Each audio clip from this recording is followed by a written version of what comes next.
The worst part of it for me is just a reminder of how old I've gotten. Because seeing friends from high school and going, God damn, you really let yourself go. And they're thinking the exact same thing about me. Yeah, because it's like I'm looking at all these people and I'm like, well, I hope I don't look as old as they do. And I fucking totally do.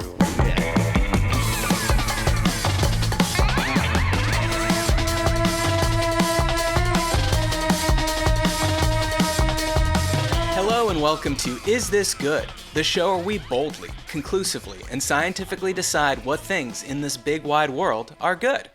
I'm Matt Austin, and with me as always is production powerhouse Jason Doyle. Hello. Hi JD, thanks for coming. And today's guest is a columnist for SF Gate, a co-founder of Defector, and the author of many books, including The Night the Lights Went Out, a memoir of life after brain damage.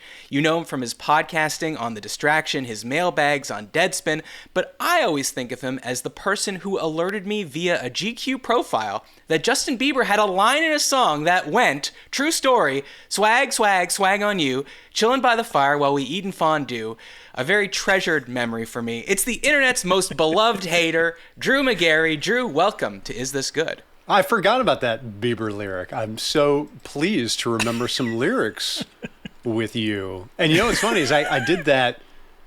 So that was 2012 when I was sent to Profile Bieber. It was my first big boy assignment for GQ. They were like, look, if you can do this assignment, then we'll know that you're the real deal. And I got my job as a correspondent for them after that. But like, you know, we were of the mind, and I don't usually do this, but it was like, you know, we didn't really take Bieber all that seriously because he was still going through the awkward phase of going from child stardom to regular stardom, and I wasn't seeing it with that album. That album was called Believe, right? The next album, he became a absolute full-fledged pop superstar and has remained that way. He's a really talented, good artist, and so I should have been like, call it 5% more respectful. Well, that's why we had you on, to apologize directly to Justin Bieber. His people were so pissed about it. Like, his rep was Scooter Braun, who is now infamous as the guy who bought Taylor Swift's music out from under her, and was the catalyst for her recording all the Taylor's version albums because she didn't want Scooter to have any of the fucking money. And I was told way after the fact that, because Scooter was super pissed about that profile and threatened to have me prosecuted. I swear that's true. Under the full extent of the law? Well, no, because I recorded, I had my recorder on me. I showed it to Justin. I said, hey, I'm recording. And, you know, I caught him talking shit about some custom shop, you know, while he was in his new custom van or whatever. And they were like, oh, you didn't get Justin's permission to record that. And California is a two-party state. Both parties have to consent. So we're going to, Scooter Braun was like, we're going to call the cops on Drew. And my editors were like, go fuck yourself. What do you mean by he was talking shit about a custom shop? Like a car shop, you mean? Yeah. So he got... Like Exhibits Pimp My Ride? Yeah, he had a tricked out Sprinter van from one custom shop. Okay. And he was like, oh my God, this is so tight. And he's with the guy who did it. And I'm not talking about Pimp My Ride, because there's not a fish tank in it. It's just it's cool. It's got it sucks. PlayStation's in it. It's got leather upholstery. It's got the same lane you get on a fucking Virgin America flight. All that shit, right? It's cool. And he was like, fuck. I don't think it was West Coast Customs because that's the Pimp My Ride one. But he was like, fuck blank custom shop. And I put that in and they were super mad. And then apparently a few years later, I was told, and I have no idea if this is true, and it probably isn't, that Justin actually liked that I got him like that, and then his people were mad because it made him look like his own man or something like that because he was 18. I have no fucking idea. Oh, okay. Charting his own course. He didn't want to be perceived as Scooter controlling everything. And by the way, Scooter has since quit. He's since dropped all his clients, I believe. So you his have clients the last fired laugh. him. Right. His clients did not care for him, but he's still rich. And if you say my name is around him, he'll probably still punch a dog. He would not be happy. I think he's isn't he the head of some Korean K-pop conglomerate or something? Isn't that what he does now? I mean, probably. Yeah, probably. I have no idea, but that sounds correct. Yeah. I mean, while we're talking about it, I know this was a long time ago, but you were writing, fairly high profile, profile pieces for GQ. So like when they Correct. tell you you're going to go do a Bieber profile, or I remember you had a big one with the Duck Dynasty guy. I forget his name. Other than Duck Dynasty Phil guy. Robertson, yes. Right. So do you spend any time, obviously aside from thinking, what am I going to ask this person? Do you spend any time thinking about what kind of person should I be that will endear me to the person I'm profiling? Like, do you spend time thinking, will Justin Bieber like me, and what can I do to make Justin Bieber like me so that he will open up to me? Or you just go in as yourself? I think I did that on the Bieber assignment to a faulty degree. Like I tried to endear myself to him by telling some dirty story, and he didn't even react at all. And I was like, oh shit. And then I never did that again. What you have to do, I mean, really the legwork as a journalist is doing as much research on the subject as you can. Like, with Duck Dynasty, I read all of their autobiographies, like all of them in full. And, Wow. And watched the show and talked to people who knew them or had worked with them. So, to get background so that, when I think what subjects like when you talk to them is if they know that you know what the fuck you're talking about, particularly with regards to their work, then they're more than happy to talk to you. And I am myself almost all the time now with subjects, and I do a thing where, one of the biggest, hacks for journalists is that in an interview, you don't talk all that much, right? You leave empty space, and the subject usually feels pressure to fill it, and that's when they start saying shit that they might not planned on saying. Right. I do the opposite. I talk way too fucking much. And what I usually do is my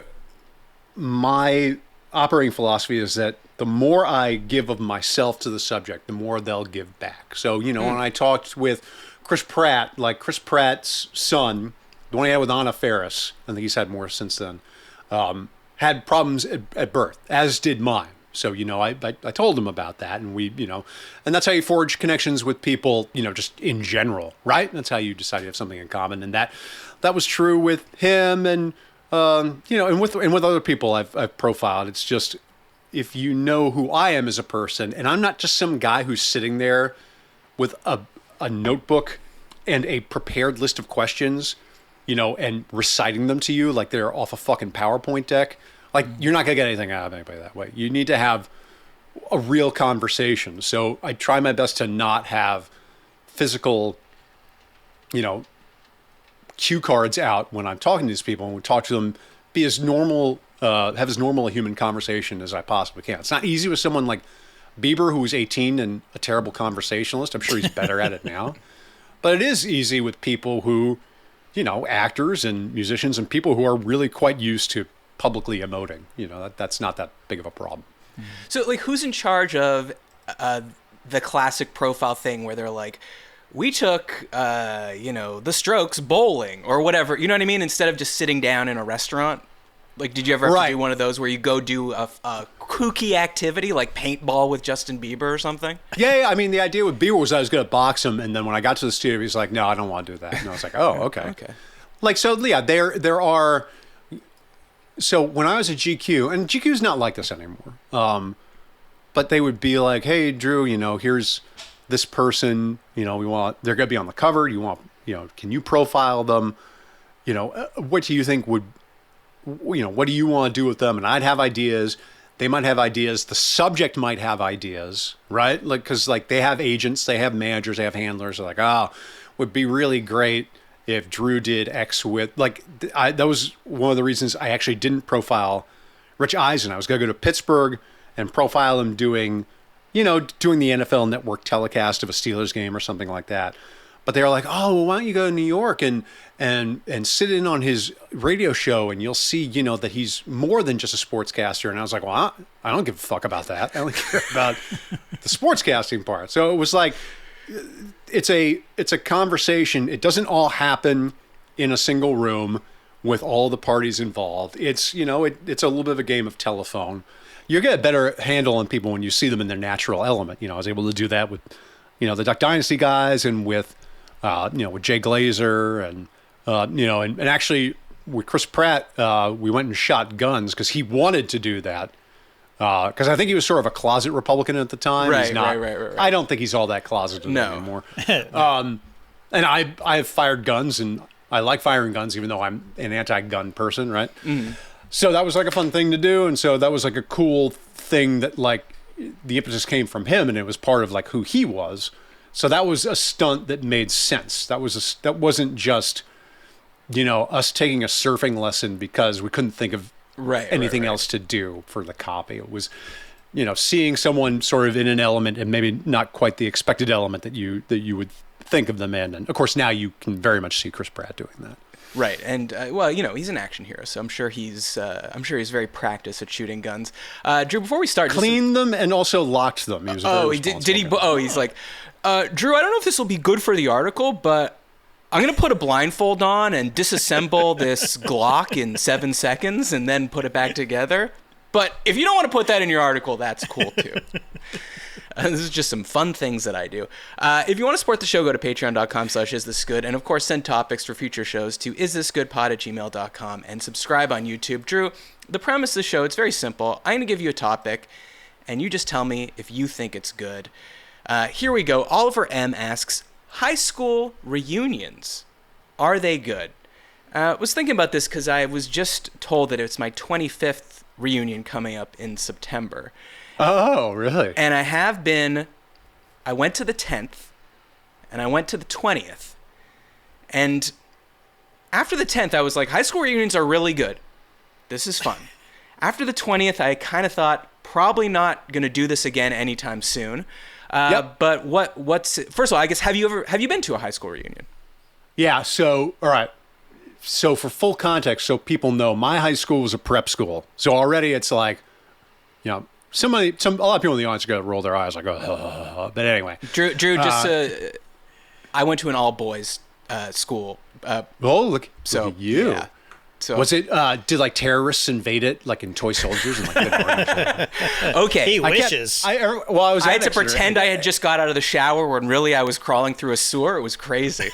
Every time I was stuck in assembly at Exeter, I fantasized about terrorists taking over the assembly hall, and I would have to rescue her, and then I would get laid. Anyway, so I think that you're on the same trajectory as I am. I would have told you. I went to my 5th. High school reunion, and that fucking rocked, right? Mm-hmm. Because it was right after I got out of college. Everyone's still young. Like they look better than they did in high school. Right. Mm-hmm. They're all still single. They all still drink to excess, including me. So it's like, it's a fucking party. And one of my best friends now was a guy who I knew passingly when I was at school. And then we partied hard at the 5-year reunion. And then we were like inseparable after that. So that was like really cool. Every reunion I went to subsequent after that was a waste of time. And the most significant waste of time was my 25th, because I had just gotten injured. And it was my first trip after I was getting hurt. I was flying for the first time. I'd had a brain injury, and it took a long time to recover. But anyway, I don't want to get into that because it's too long of a story.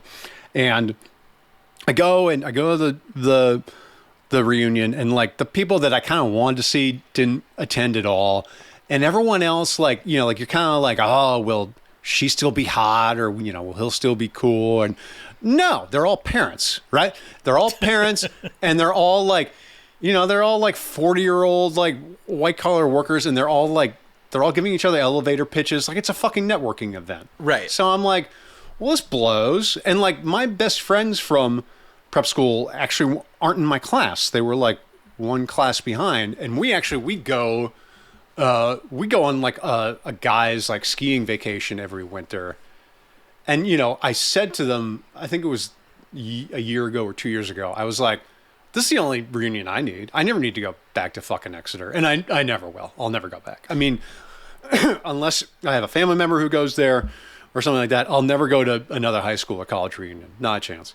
Well, I was going to say that at a certain point, who your friends are from high school, and you tend to either see them online, or call them or whatever. So the idea of going back to seeing the other 90% of kids, it's like, what's there? Is like this person gonna suddenly be cool and I'm gonna like them? But then you just said that you became best friends with someone at a high school reunion, so you're kind of... but like that was like when I was in friend making mode. You know, like I'm 47 now. Like, Right. I don't want more friends. I want Right. less friends. I don't want any obligations to people, right? Okay, so Those are me a and pain you in the not ass. gonna happen. That's fine, and that's fine. Yeah. we don't- Yeah. No, but you know, so it's like it's just different, and that's all right. Because obviously, I mean, I didn't know you went to Exeter.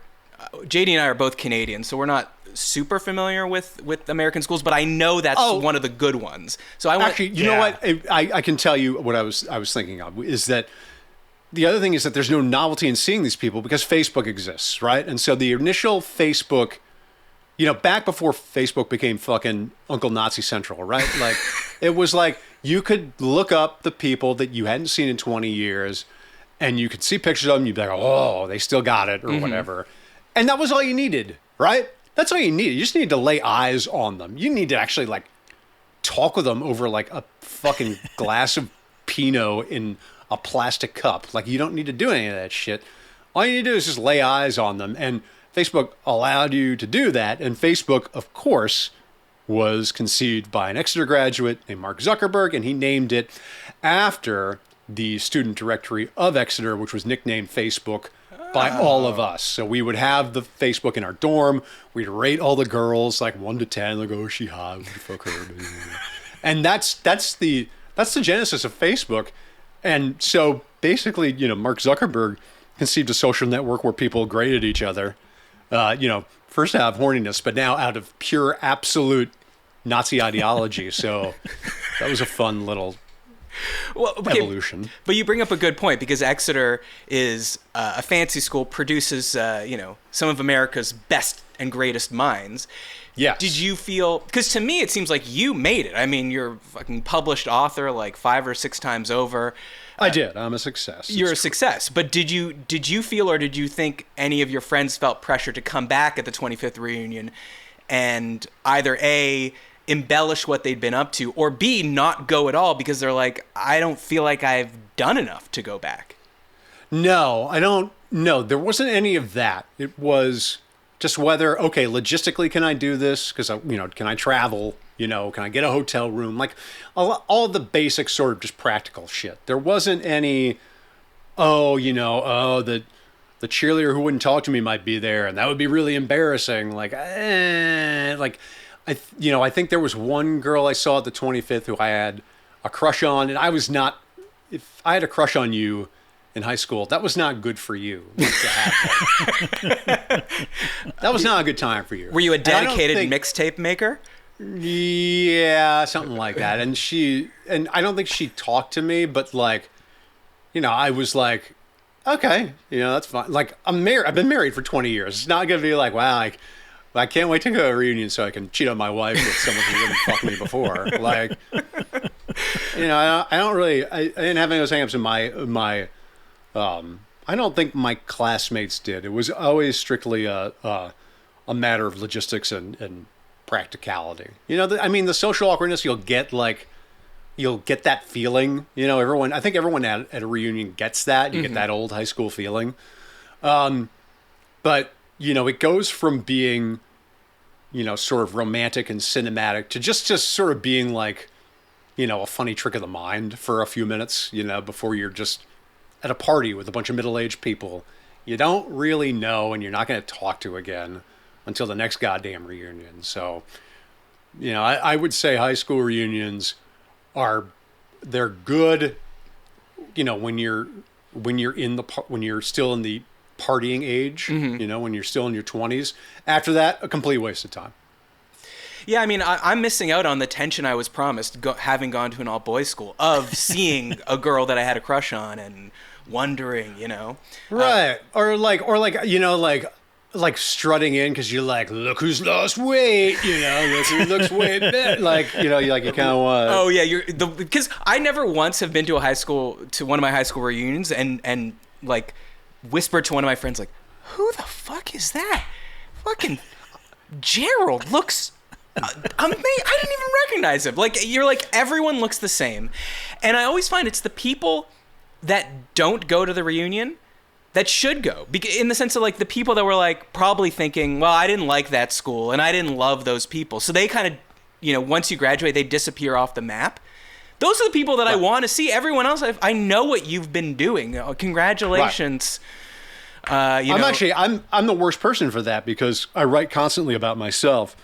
So like, even my best friends will be like, I'd ask you how you're doing, Drew, but I read the column this week, so I don't know what's going on. Right, exactly. So it's like it all, thanks to the internet, there are certain interactions that tend to feel redundant. It's like this high school reunion could have been an email, right? Right, a group text. The other thing I think some people seem to be missing in the high school reunion is I'll hear about someone else's from a different school, and they're like, oh, we rented this Legion Hall or the back of this restaurant. To me, the whole, or I would say like 60% of the fun of it is going back to my actual old school, where I went from the first grade until I graduated, and seeing like the tiny urinals and stuff. Yeah, like, that's 1,000%. The fun part. Like going into, smell, like you get the smell of the hall that you hadn't smelled, and you saw, and like what's different, they there's a new science building or whatever. You get to go, well, we didn't have computers in my day. Yeah, and I think also, we're looking at this from, I went to a very privileged school. You went to a boys' school, so I assume it was, pretty nice, right? Like, or maybe it was a reform school. It was a stone building, if that says anything. Yeah, all right. But I think if you went to like a public school like my kids do, there might be value in. First of all, your class has 600-700 people in it, so like there are like people you straight up never got a chance to interact with when you were in high school that you might meet, but then also you get to see the physical premises, and it will more likely than not be pretty close to the way you remembered it, and that's I think that has its own value. Well, we poll the audience before we start, and they tell us what they think. Before I give you the actual percentage of whether people said high school reunions. Oh, are they listening right now? Or they're all live? listening, yeah. And wow. Quiet down, everyone. Oh, I asked you to edit. No, I'm just kidding. It's not live. It's not live. It's not at all live. Oh, okay. All right. Don't worry. We do it before the show. All right. I just tell me anything, I'd believe it. I just had a suggestion, which is, like teachers probably hate most of us as students, and they're annoyed, and when they go to the lounge, they're making fun of us. But they can't make fun of us while we're in high school, because then, we would tell our parents, and then our parents would get upset. Yeah, you'd get fired. They should roast the students at reunions. Like 10 years later, 20 years later, I was thinking about this because... Yeah, but the teachers are dead. I don't know. At my school, they're very resilient. I don't know. I don't know what they're doing over there. They're like cryogenically freezing. They're all still speaking Latin. They're still like bragging about when they used to do corporal punishment. Wow. Yeah, it is holdover. It is that kind. That's it is great. you can look back. I'm sure Exeter is the same, where they have like, what am I trying to say? Like, the person that won this award, and it dates back to like 1906, then the person that won it in 1907, and then you can like see the year they started letting Jews in, from the news, which is nice. So this one teacher turned to me, and at this dinner we're having at the school for the reunion, she's like, you had so many smart, lively kids in your grade. Why the fuck did they all become lawyers? And I was like, that's funny. You should get a mic. Say that out loud. People would enjoy it. But anyway, 63% of people said high school reunions are not good, which, I mean, I'm kind of surprised. JD, have you been to one? And did you see the love of your life? Was there any good sexual attention? Or B, did you make amends with someone that you stuffed in a locker? Anything exciting? Stuffed it? No. My high school was very different from you guys. I went to a public school. Matt, there were girls there. Well, how did you concentrate?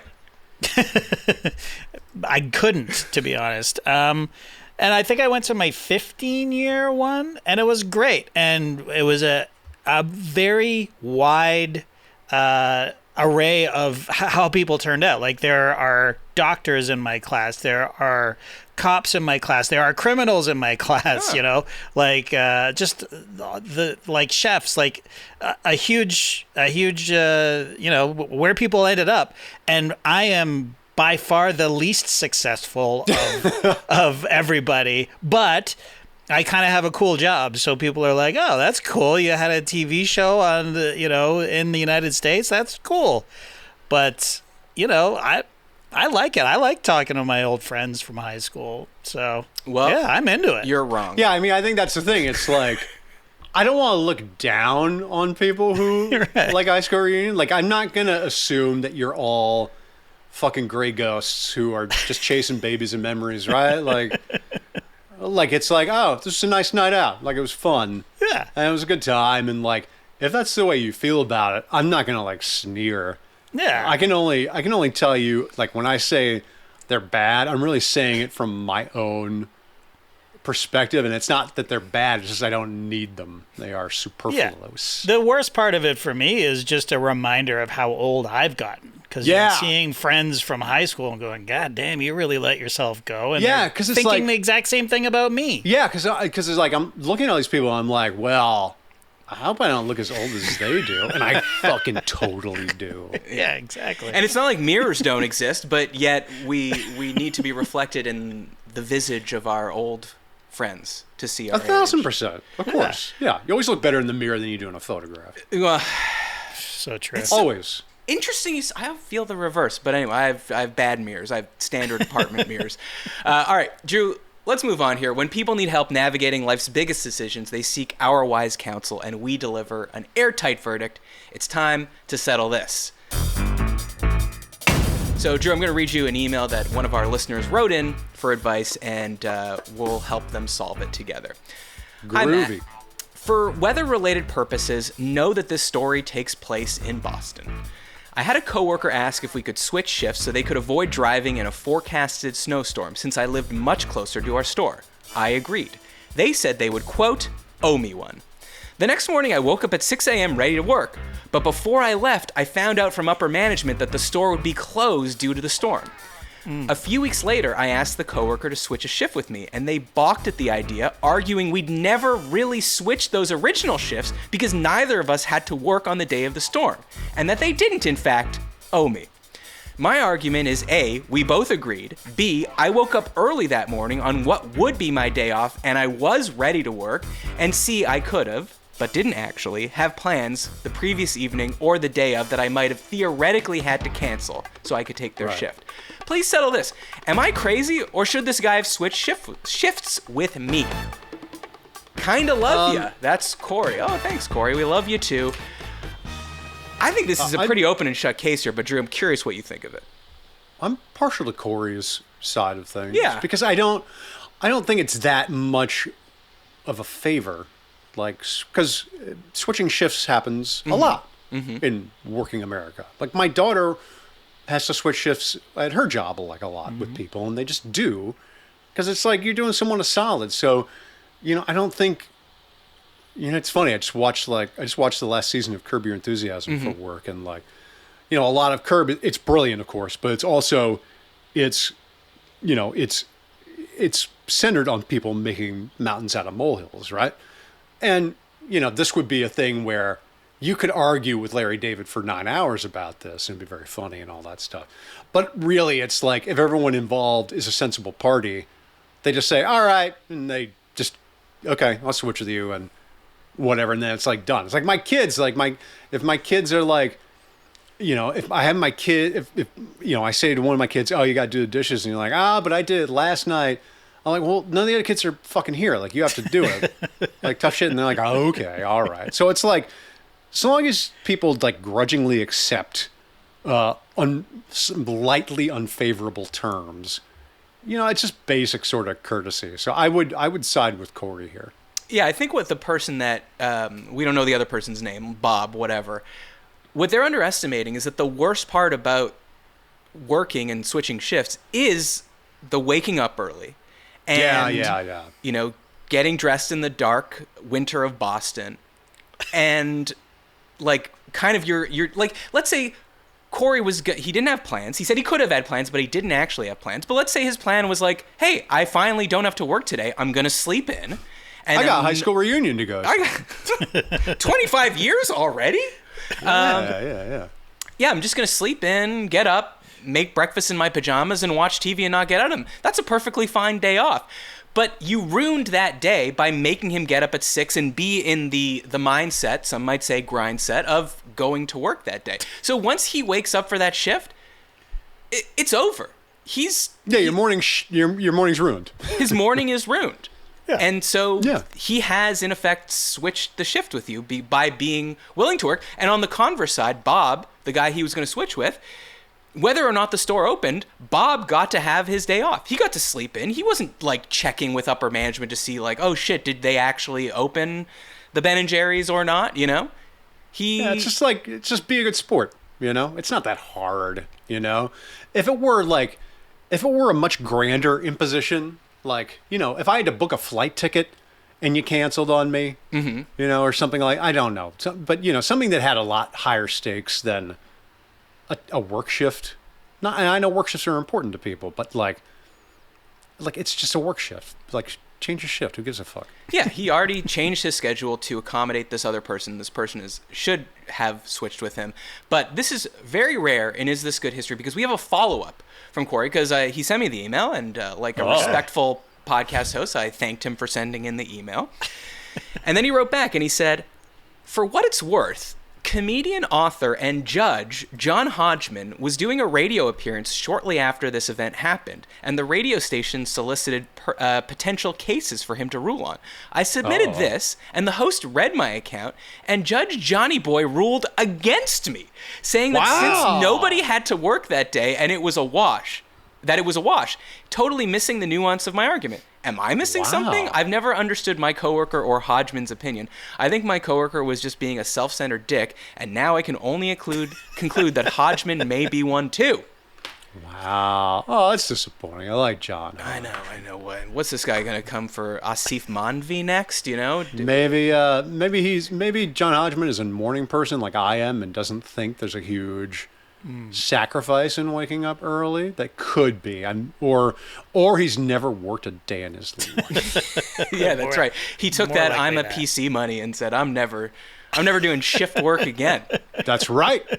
But this Entirely guy, Corey, plausible. He's really forum shopping here. You know, like when they go try to take a case to the court that'll be most favorable to them. So he's like, Judge Hodgman let me down, but I'm sure Matt and JD will side with me. Nothing wrong with a second opinion, I think. Yeah, because now there's three of us. Yeah. Provided JD agrees, he may be like, well, actually, guys, fuck that. But like, you know, but now he's got three people against John Hodgman's one person.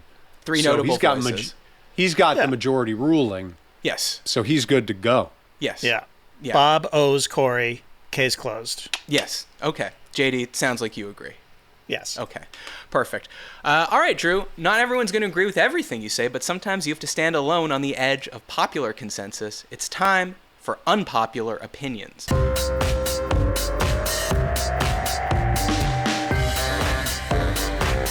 So here's where I go on the internet to find people's unpopular opinions, and we decide whether they're good or not.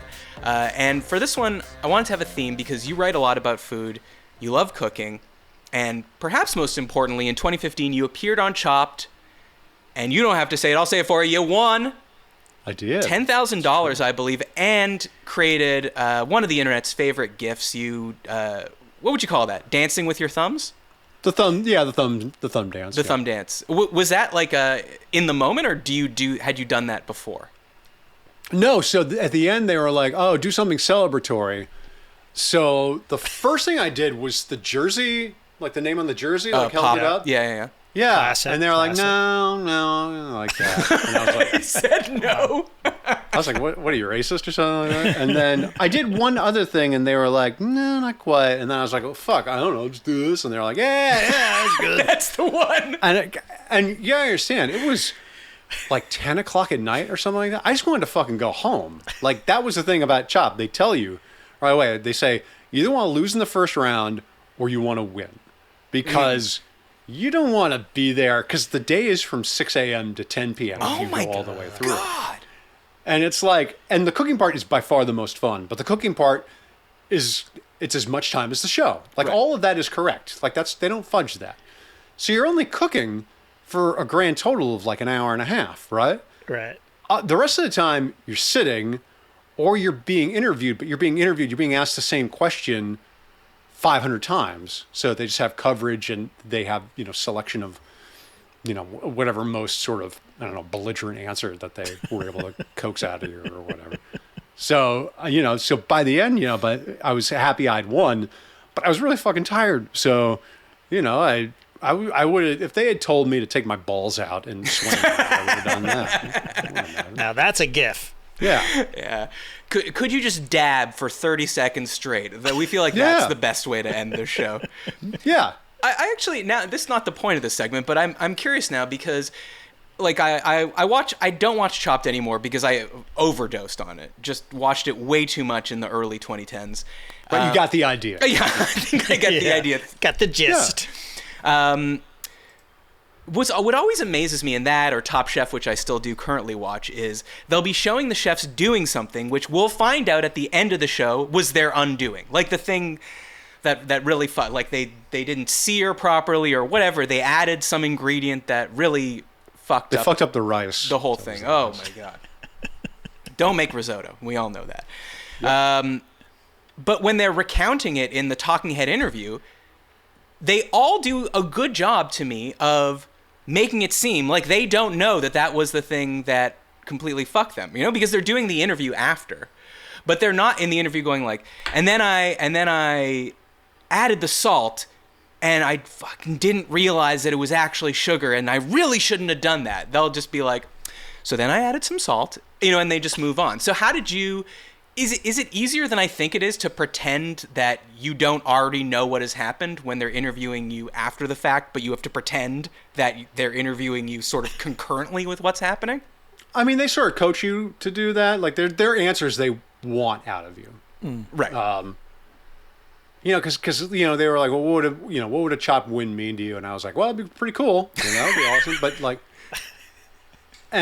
but they don't want that. They want it to be life and death. Like, oh, I'll fucking die if I don't win. So I just say, there was a point like late in the night where I was like, just tell me what you want me to say and I'll say it. Like, I will.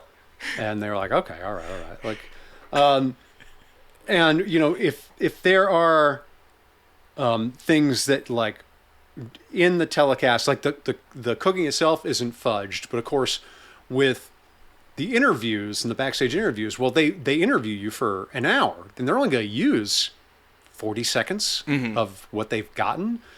And so like, for example, like in my entree round, I had to cook wild boar and I served Manit a schnitzel that had not been fully cooked through. So it was like pink in the middle, right?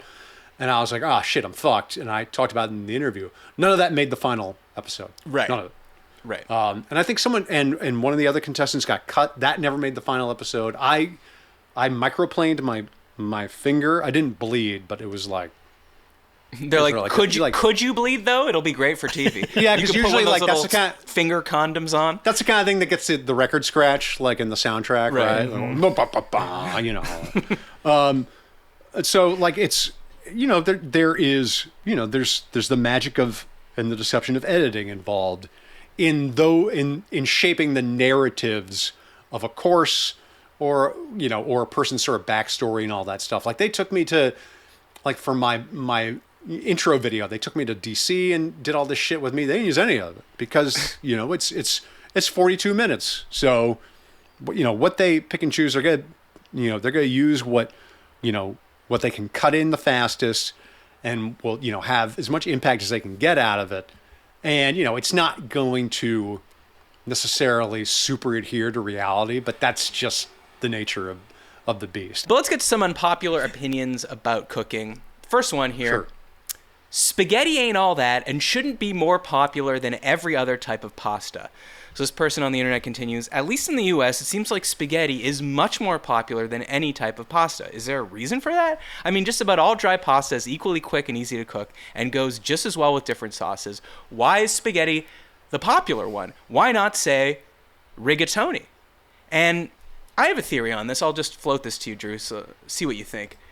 I think that at the time when spaghetti was brought to America, don't have a year on that for you, but I think it was a novelty. I think people literally, like non-Italian Americans, were eating it going, can you believe how long this thing is? Like, we gotta twirl it up. And I think it was like a fun little novelty that never quite went away. But I don't know. What do you think? Right. No, I think that's correct. You know, what's funny is I went on a different podcast called The Sporkful, and the host of that one was like inventing a new pasta, which turned out to be very, very good. But he too was like, spaghetti's bullshit because it's hard to eat and all that stuff. And it was one of my favorite dinners when I was a kid was spaghetti and tomato sauce because it was easy, it was basic, and you made a mess, but like you were kind of allowed to, right? Your parents didn't really give a shit. Like, as long as you weren't like smearing it all over your clothes or whatever, it was going to make a mess. And it was like you could eat big forkfuls of it. So it had that, it's like how eating ramen noodles is deeply satisfying because you can literally stuff your face with it. Mm-hmm.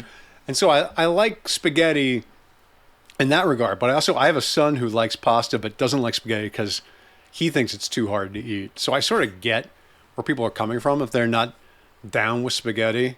But I also do think that like the Epicurean culture out there is evolving past spaghetti anyway. Like you go to, a Michelin star Italian restaurant, you're not ordering fucking spaghetti. It's not even on the menu, No. Like you're probably going to get, some really fancy carbonara made of, I don't know. A pappardelle. Sea urchin or some shit, like so.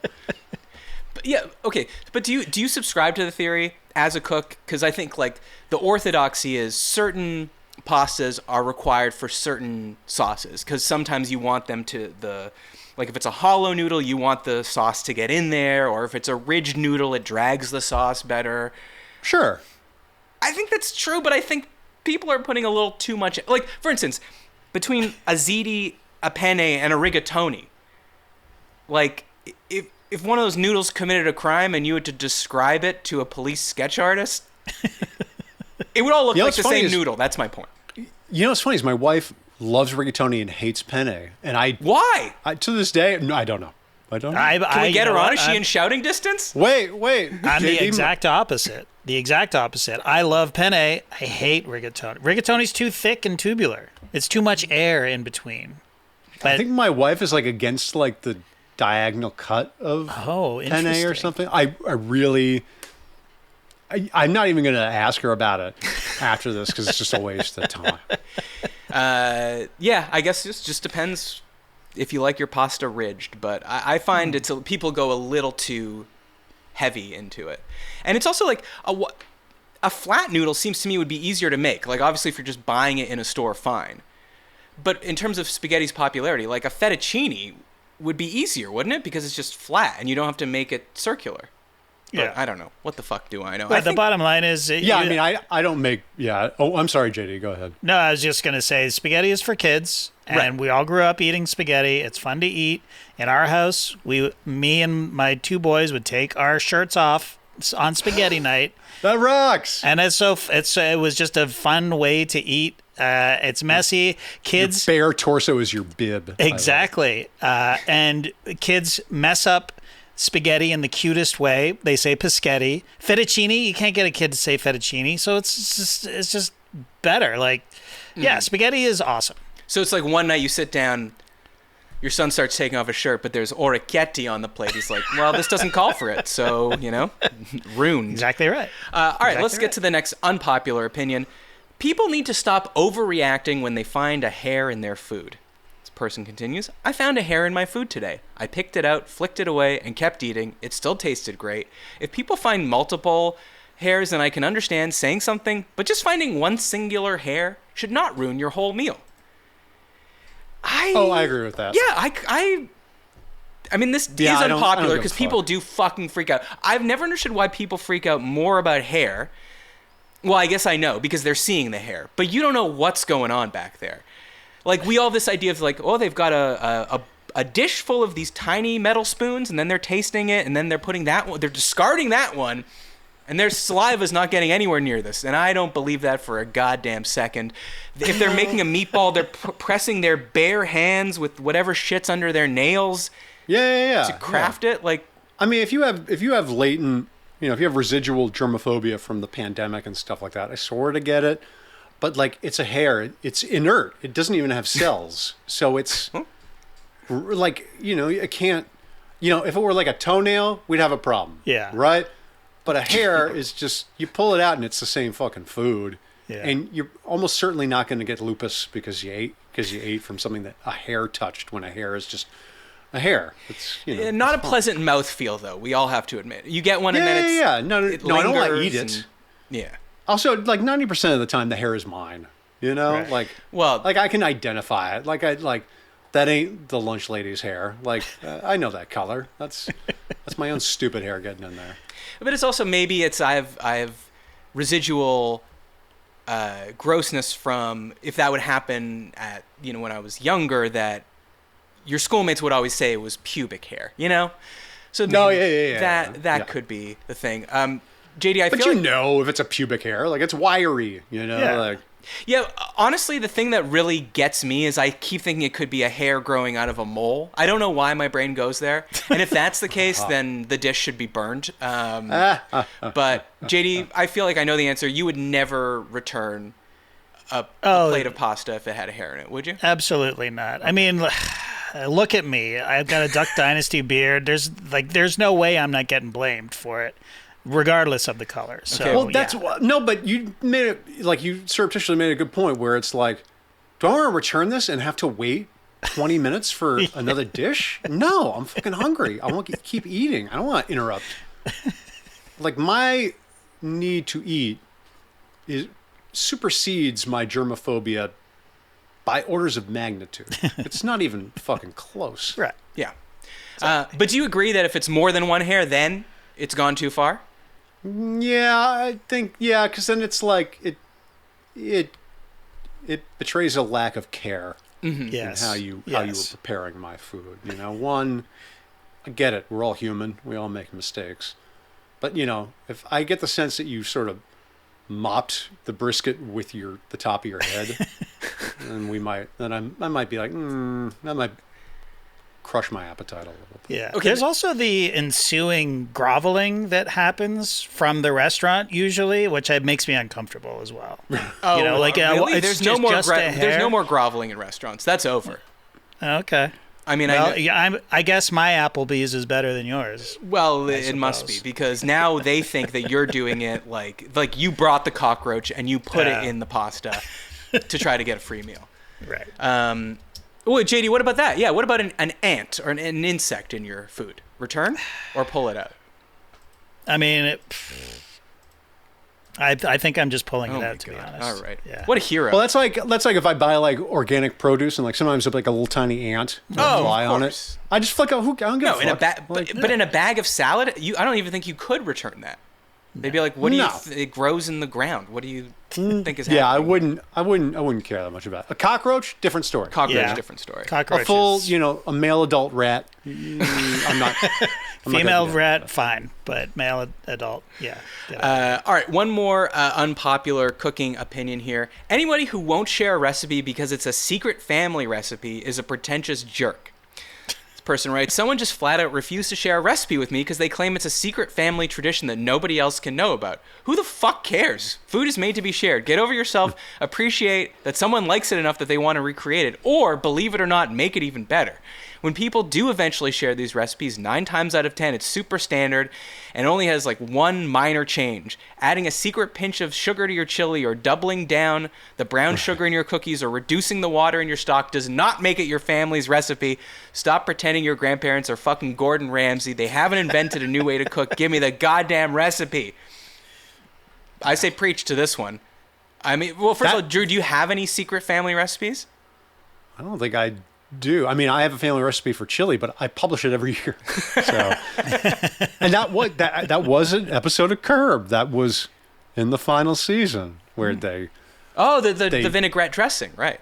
Yeah. So, no, I don't think I've ever had anybody, like if it's your business and you won't give it away because like it might harm your business. I sort of get that. Yeah, like, yeah. The Colonel's not telling you what spices we are can't tell you the 11 herbs and spices that go into KFC. Fine, whatever. You know, you've got your investment to protect or whatever. But if it's like, if I'm eating like some nice, I don't know, souffle at a friend's house and I'm like, oh, how'd you make this? And like, oh, I can't tell you. I would be like, what the fuck? I would assume they can't tell me odd. because they bought it. Is honestly what my first assumption would be. Yeah. I don't know. I mean, this is a good question. Do you think anyone around our age, you know, like say between 40 and 2 and 50, has a secret family recipe? No. I don't think so. I think that died with tuberculosis. I think it died with the internet because, most of the time when people cook something, they want to be lauded for what they cooked, right? Mm-hmm. And what better way to do that than if they are not physically in your presence, you post the recipe and they say, I made your recipe and it was great. Then it's like, it's sort of an indirect way of cooking for them, right? And most people are like me. They want validation every waking second. Mm-hmm. And so that's an easy way to get it. And I think they know that if they were going to be like, oh, I'm not going to share the recipe with you, I think they would kind of know that everyone else would give them the side eye for that. So right. Or I do find a lot of the time, maybe not a secret family recipe, but when you ask someone like, how did you make this? And they're sort of reticent to tell you, it's because they put so much fucking butter in it and that's why it tastes good. And they're like, they don't want to tell you. Like speaking of chopped, we got Scott all these Conan's, unpopular opinions and they're actually probably all right. Like they're probably popular opinions. Right. Yeah. Well, here's one of mine. We don't have to talk about it, but I just got to get it off my chest from watching too many food videos scroll by me on Instagram Reels. I don't know when this started, but scraping the top of the food you just cooked with a knife. Do you know what I'm talking about? Like people are now constantly showing how like crispy the texture is by rubbing the blade of the knife over the food. Oh, really? Yeah, it drives me up the wall. That's real salt-based shit. Yeah, I don't know if it's like an ASMR thing or it's just like, look how I rendered. So you're not talking about like icing a cake where you're smoothing it out. No, like something hard and crispy. So you hear that like a steak sound.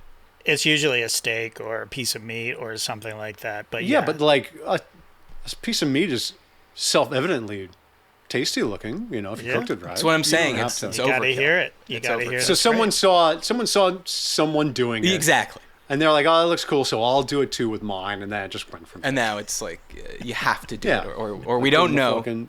We don't know if you got a hard enough sear on that thing. All right, Drew, there's only one very quick thing left to do, and that's play subjective trivia.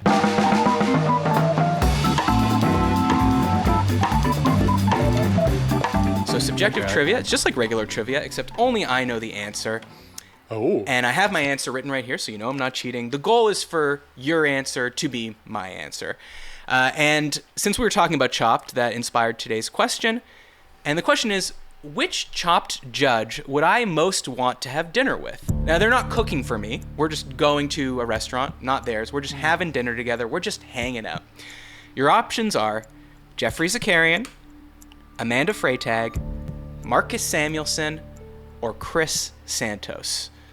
Now, normally I say you can ask JD. He doesn't know my answer, but I don't know if he's a Chopped guy. I don't know if he's going to be any help here. So this is... I've never heard those names before, ever. So this is all on your shoulders, Drew. Which Chopped judge would I most want to have dinner with?